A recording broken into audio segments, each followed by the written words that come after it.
Bonjour et bienvenue dans ce nouvel épisode de Faites-le vous-même comme à la maison. Aujourd'hui, nous allons vous montrer comment nous avons fait ces camemberts avec le site yatoutfromagemaison.fr. Le site vous propose des kits de bonne qualité pour fabriquer différents types de fromages comme des fromages frais, des bleus, des cendrés ou des camemberts comme ceux que nous avons réalisés. Pour fabriquer du camembert maison, en plus du matériel présent dans le kit, nous aurons besoin de 5 litres de lait, d'une cocotte et d'un fouet. Pour ce qui est du lait, la recette préconise d'utiliser du lait cru, pasteurisé, microfiltré ou du lait en poudre. On a choisi plutôt du lait cru de vache qu'on allait chercher directement à la ferme. Je vous rappelle qu'on ne peut pas faire du fromage avec du lait UHT car celui-ci ne caille pas. Pour l'instant, on n'a besoin que du lait et de la cocotte et du fouet. Le reste, je vais le mettre de côté.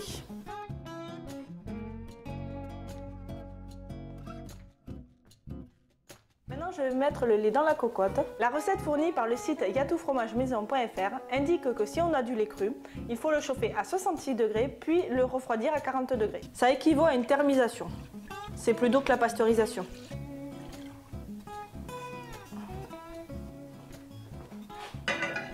Maintenant, je vais faire chauffer le lait à 66 degrés.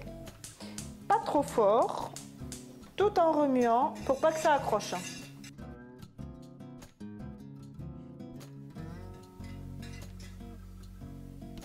On a besoin du thermomètre pour déterminer la bonne température. Du coup, là, on a un lait à 19 degrés. Je vais continuer à remuer jusqu'à ce que le lait soit à 66 degrés.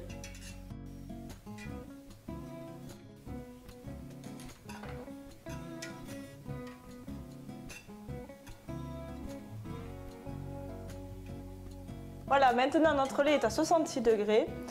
Je vais le refroidir à 40 degrés au bain-marie pour qu'il soit à la bonne température pour les ferments.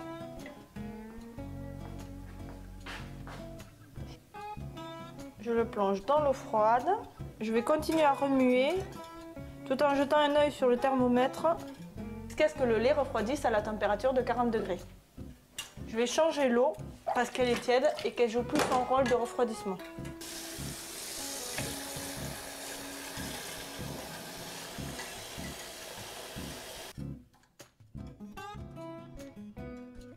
Voilà, le lait est à 40 et j'ai sorti le ferment du réfrigérateur. Comme notre lait est à la bonne température, on va pouvoir l'ensemencer, ce qui veut dire qu'on va mettre les ferments dans le lait. Dans ce type de ferment, il y a également de la présure. On n'aura donc pas de temps de maturation, ce qui veut dire que la fabrication sera simplifiée et plus courte. Sur le site yatoutfromagemaison.fr indique qu'il faut utiliser un tube entier. Maintenant, je vais remuer énergiquement pour bien mélanger la poudre. La consigne suivante est de laisser cailler le lait à bonne température, environ 25 ou 26 degrés, pendant 1h30, ce qui correspond à la température ambiante idéale de coagulation du lait pour ce type de fabrication. Si vous avez une température inférieure, le temps de coagulation risque d'être plus long, mais ne passez pas en dessous de 20 degrés. Par contre, si vous avez une température supérieure, vous aurez peut-être un temps de coagulation plus court. Mais ne dépassez pas les 40 degrés. Pendant la coagulation, il ne faut surtout pas bouger le caillé parce qu'il ne se formerait pas bien. Voilà, ça fait 1h30 qu'on a mis les ferments et la présure. Pour vérifier que notre caillé est bon à mouler, on va réaliser un test à la boutonnière. Si on a une cassure nette, on constate que notre caillé est bon à mouler. D'après la fiche, il faut commencer par remplir un tiers des moules, puis compléter de quelques centimètres toutes les 15 minutes. Avant de mouler, pensez à bien préparer vos moules en mettant bien les petits stores à l'intérieur. Ils filtreront le petit lait et ils éviteront que les fromages ne collent trop au fond du moule lors du premier retournement. Pour préparer le moulage, on va placer le bac blanc troué dans le bac transparent afin de recueillir le petit lait et que les fromages ne baignent pas dans le lactosérum. On va également y mettre le store rectangulaire pour la même raison. Pour mouler les 5 litres, on va avoir besoin des 4 moules et de la louche fournie dans le kit. Bon, je vais chercher le cahier.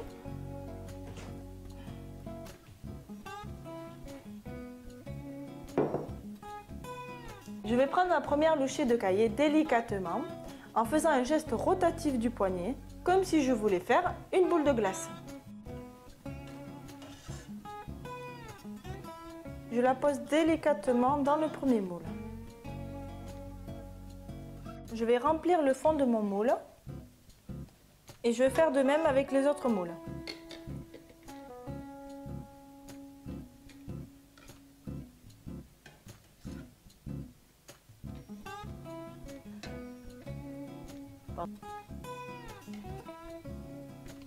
Maintenant, je vais remplir jusqu'au tiers du moule. Si vous voulez des jolis fromages, pensez à faire couche par couche, aussi bien dans les moules que dans le cahier.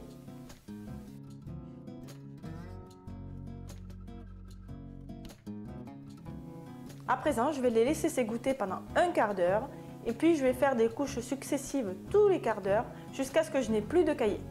On peut déjà voir que les fromages commencent à s'égoutter.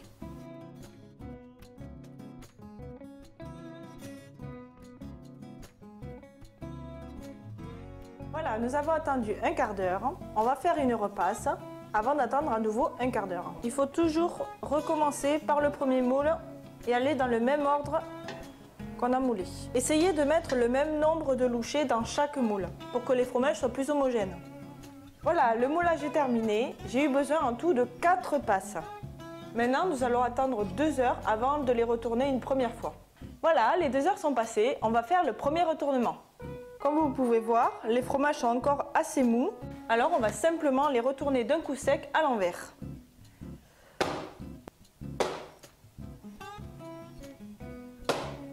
Maintenant qu'on les a retournés, on va attendre encore 4 heures avant de faire le deuxième retournement et on salera la première face à ce moment-là. 4 heures ont passé, on va pouvoir faire le deuxième retournement et le salage de la première face.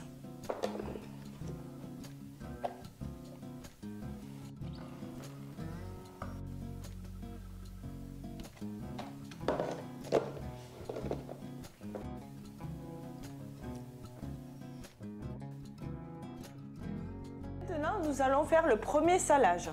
La dose indiquée est d'1 cuillère à café de sel pour 4 camemberts.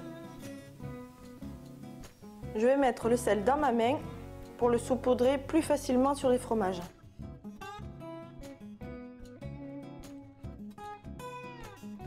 Voilà, c'est fini pour aujourd'hui. On va attendre demain pour faire le troisième retournement et saler l'autre face.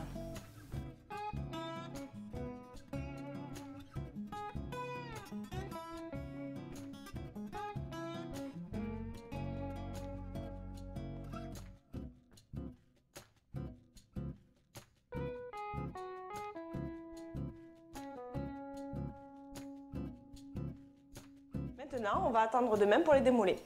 Bon, récapitulons. Avant-hier, on a moulé, on a fait les 2 premiers retournements et on a fait le premier salage. Hier, nous avons fait le 3e retournement et le 2e salage.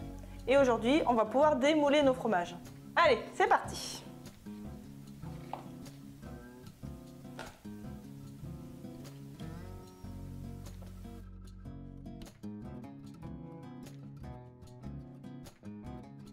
D'après l'image, il faut remettre les fromages dans la boîte sur leur store.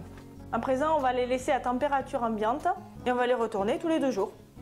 Voilà, nos camemberts sont affinés. Nous les avons retournés tous les 2 jours pendant environ une dizaine de jours. Nous avions une température assez élevée en début d'affinage, aux alentours de 20 degrés, ce qui était la température ambiante. L'affinage des fromages a démarré assez vite, du coup on les a bloqués au frigo 4 jours après. Allez, on les goûte!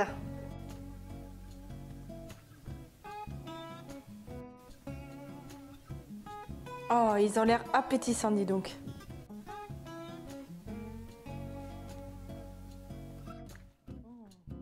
Voilà, notre vidéo est terminée. Si vous souhaitez commander un kit sur le site yatoufromagemaison.fr qui soutient notre association, on vous met le lien dans la description. N'hésitez pas à nous laisser un commentaire, à partager et à vous abonner à notre chaîne YouTube. À bientôt!